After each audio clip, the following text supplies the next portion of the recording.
En un mundo a la deriva, cuando la búsqueda e intentos humanos no bastan, solo una es la fuente de esperanza que llenará todo su ser. Es Dios, quien con su palabra viva y eficaz le habla hoy. Con ustedes, el pastor Óscar Velázquez.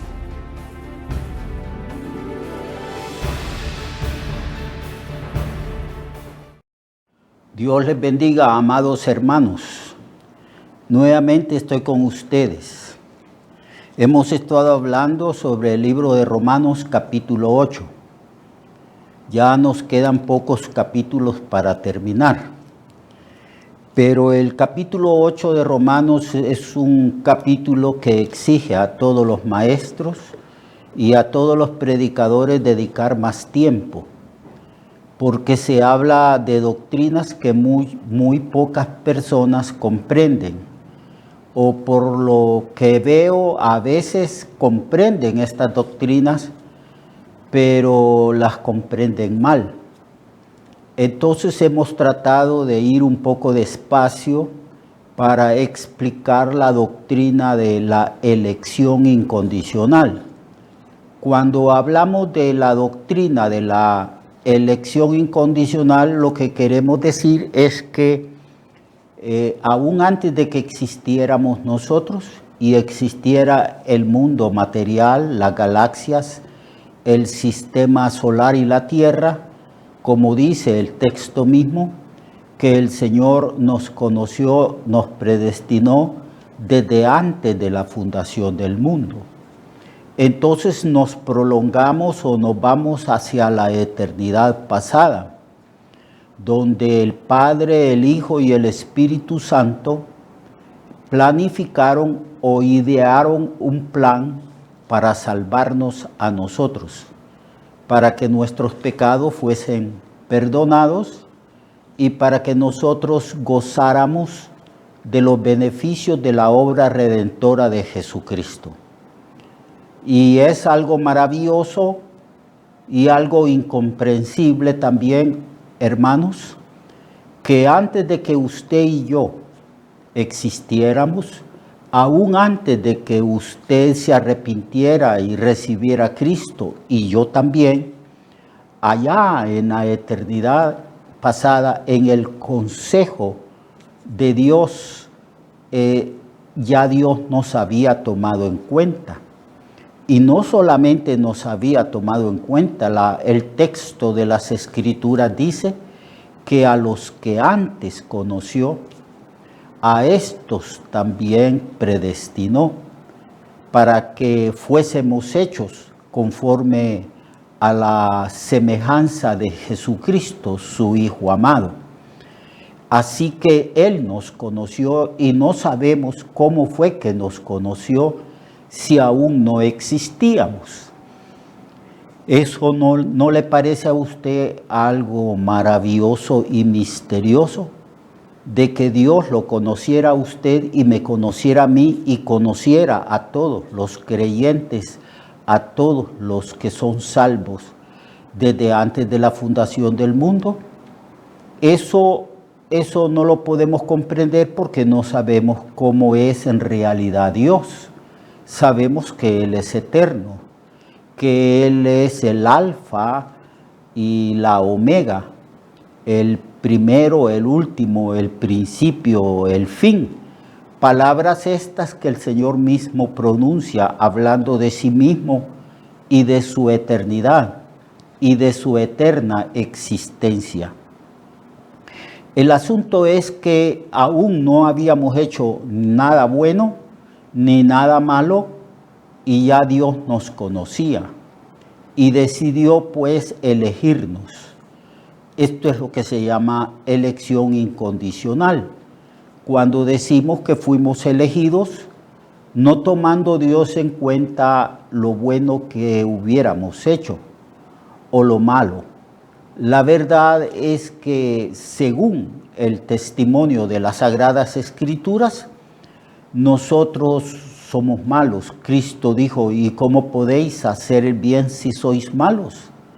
Cuando Cristo estaba enseñando sobre la oración, el Señor le dijo a las personas que lo estaban escuchando, les dijo, si ustedes que son malos saben dar buenas dádivas a vuestros hijos, cuanto más vuestro Padre Celestial dará cosas buenas a los que le pidan.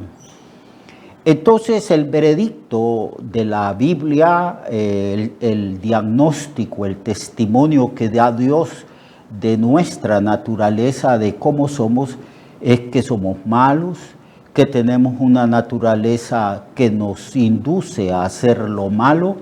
Por eso es que nosotros, al observar lo que sucede en el mundo, y todos los días nos asomamos a la ventana para ver el mundo y vemos guerras, rumores de guerras, hambres, pestes, egoísmo, toda clase de maldad, manifestación del odio, nosotros vemos ciertamente que el hombre no es bueno, somos por naturaleza malos. No que Dios nos crió así, Él nos hizo perfectos. El asunto es que nosotros pecamos en Adán y hemos nacido con la tendencia al pecado, y cuando ya tenemos razonamiento, cuando hemos crecido como niños, entonces llega un punto en que nosotros podemos razonar lo que es bueno y lo que es malo, y siempre nuestra tendencia es hacer lo malo. Por eso hay pecado, por eso existe toda clase de injusticia, y por eso hay egoísmo, porque el ser humano caído en pecado ha centrado su vida y elabora y toma sus decisiones en base a su propia conveniencia. A esto es lo que se le llama en psicología egocentrismo, es decir, que el hombre, en vez de glorificar y exaltar a Dios, el hombre siempre centra su vida en sí mismo. Bien, el asunto es que hemos estado hablando de cómo Dios nos escogió desde antes de la fundación del mundo, y que esta escogencia o esta elección la hizo Dios en base de su voluntad, de su gracia, como dice en Efesios, que nos eligió y nos predestinó según sus propósitos eternos y según el puro afecto o deseo de su voluntad.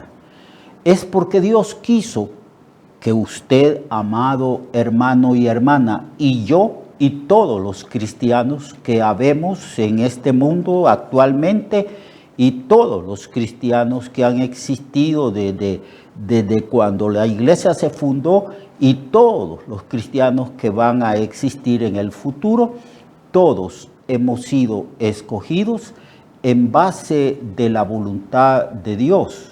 Aquí entonces estamos hablando de la soberanía de Dios. Dios es soberano. Y entonces en su soberana voluntad nos eligió, nos conoció primeramente, después nos eligió y después nos predestinó, estableció de antemano nuestro destino. Y eso no fue en el momento en que recibimos a Cristo, ni siquiera fue en el momento en que estábamos en el vientre de nuestra madre o cuando nacimos. Nos predestinó, eligió nuestro destino desde antes de la fundación del mundo.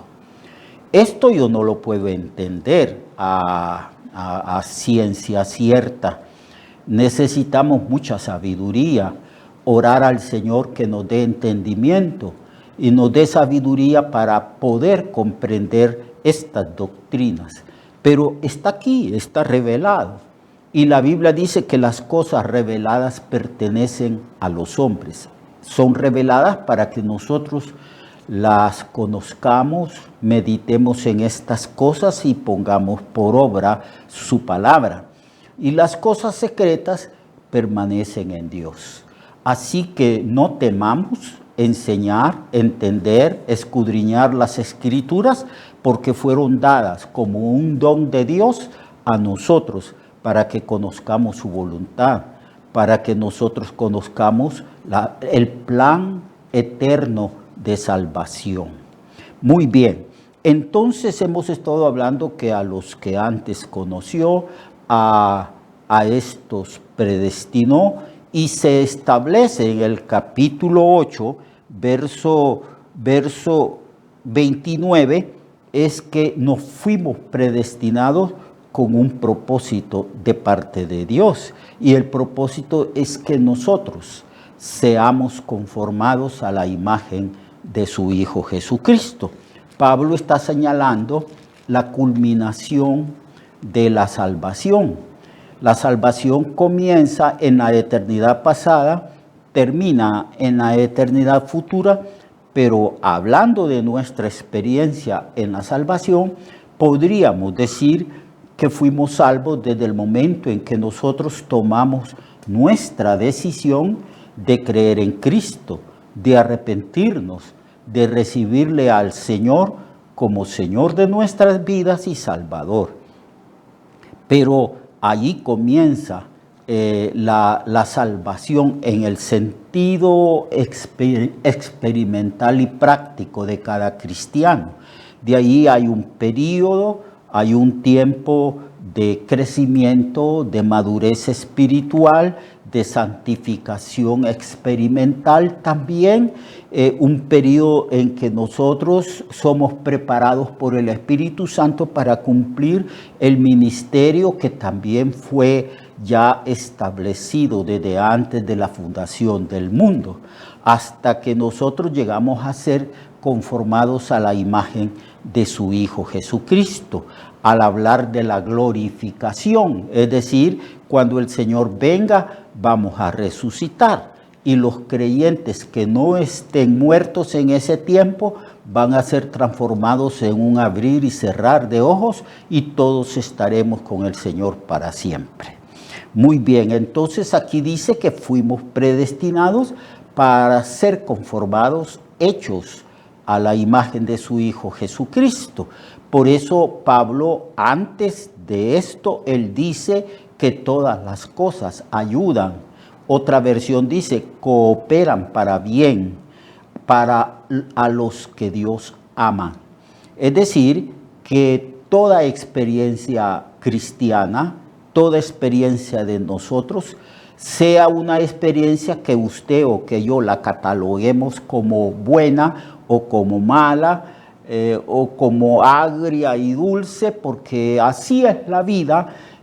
Todo, tan grande es el poder de Dios, pero tan inmenso y tan grande es su sabiduría y su inteligencia, que Él toma la totalidad de la experiencia del creyente y toma todas las cosas y las redunda para bien, para que su propósito eterno de conformarnos a la imagen de su Hijo Jesucristo pueda cumplirse en cada persona que Cristo conoció, lo eligió y lo predestinó.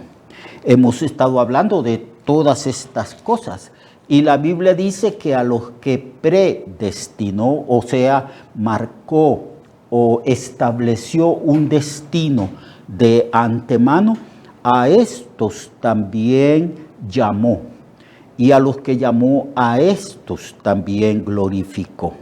Y Pablo, al hablar de esto que yo he venido diciendo, que es como una cadena de 6 eslabones. Primero, el Señor nos conoció en la eternidad. Ese es el primer eslabón de la cadena de salvación. Luego dice que a los que conoció, a estos eligió. Esta es la elección. Dios me eligió a mí, lo eligió a usted y eligió a cada uno de sus hijos y de sus hijas desde la eternidad.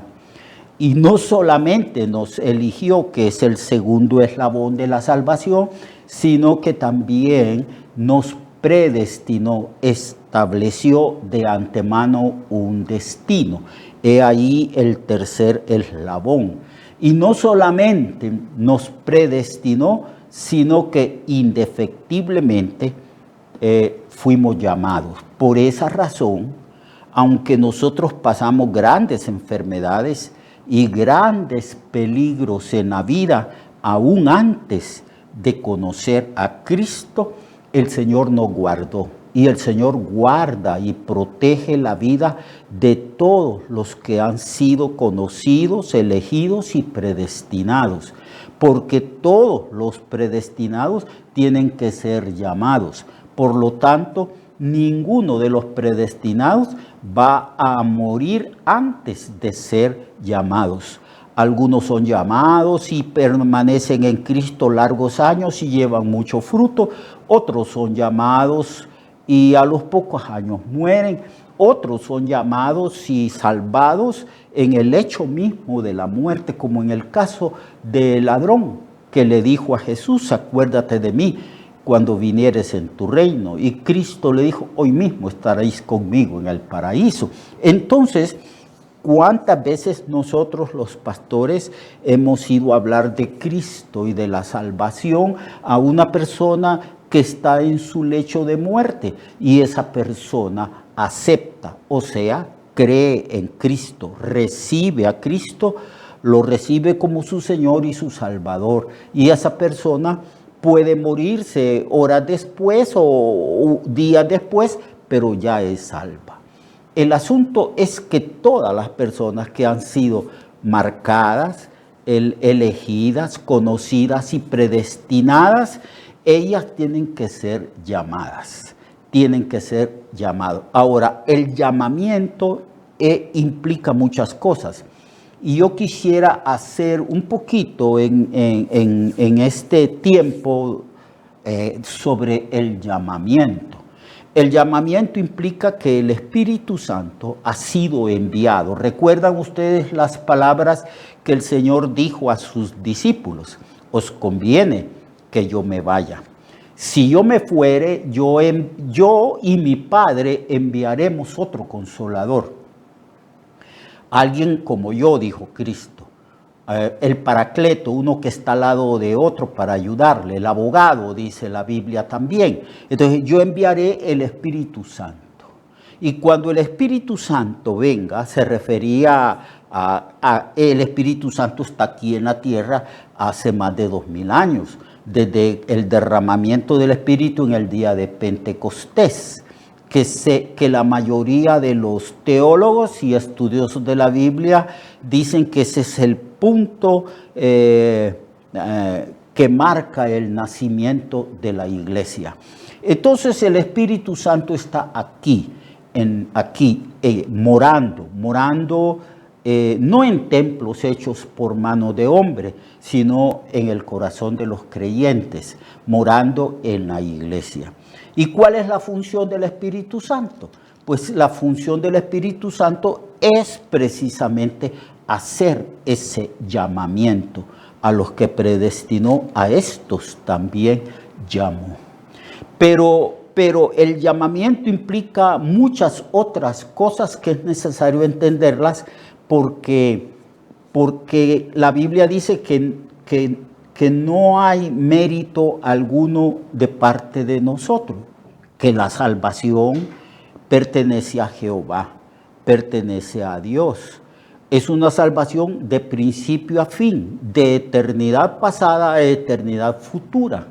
En la mente de Dios siempre estuvo salvarnos y envió a su Espíritu Santo. ¿Y qué dice Cristo respecto al ministerio, a la acción del Espíritu Santo?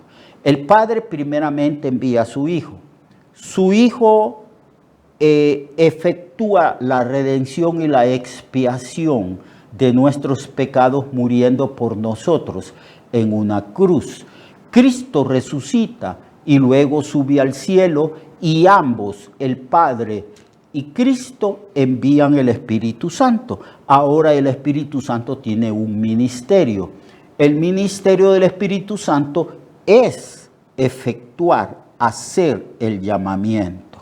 Pero el llamamiento implica la acción del Espíritu Santo en personas que están muertas en delitos y pecados. Están sin Dios estas personas, y estas personas carecen de fe, son incrédulas. Estas personas están muertas, estas personas están bajo la potestad de Satanás, en profunda oscuridad e ignorancia. Entonces, el Espíritu Santo empieza a accionar en esas personas que en la eternidad fueron conocidas, fueron elegidas y fueron predestinadas. Pero para que la predestinación y la salvación se efectúe en nosotros, era necesario que viniera la tercera persona de la Trinidad, que es el Espíritu Santo. Así que el Espíritu Santo tiene un ministerio. Cristo dijo, cuando Él venga, Él va a convencer al mundo de pecado, del pecado por cuanto no creen en mí, de justicia por cuanto yo voy al Padre y ustedes no me van a ver hasta cuando Él venga, y de juicio porque el príncipe de este mundo ha sido ya juzgado. Así que de estas tres cosas hace el Espíritu Santo. Mañana vamos a ver cómo el Espíritu Santo obra dentro del corazón de una persona que no conoce a Dios, que está muerta espiritualmente, que tiene una naturaleza pecaminosa y que no puede de ninguna manera por sí mismo creer en Cristo. Mañana vamos a ver esto, así que yo les invito que estén atentos a esta enseñanza para que podamos entender y comprender que no hay mérito en nosotros para ser salvos, que todo el mérito le pertenece a Cristo y que la salvación de principio a fin pertenece a Dios. Hasta mañana, amados hermanos, que Dios les guarde y les proteja como siempre lo ha hecho. Recuerde que su vida puede cambiar y mejorar, porque la palabra de Dios es viva y eficaz, y más cortante que toda espada de dos filos. Hebreos 4:12. Nuestra oración y deseo es que esta palabra predicada lleve mucho fruto. Le esperamos en el próximo programa, a esta misma hora y en esta misma estación. Esta es una producción de Ministerios Reflexionarte, en colaboración con Cirkenu Network. Sus comentarios son bienvenidos. Escríbanos al correo reflexionartehn@gmail.com o al 504-9802-6186. 504-9802-6186.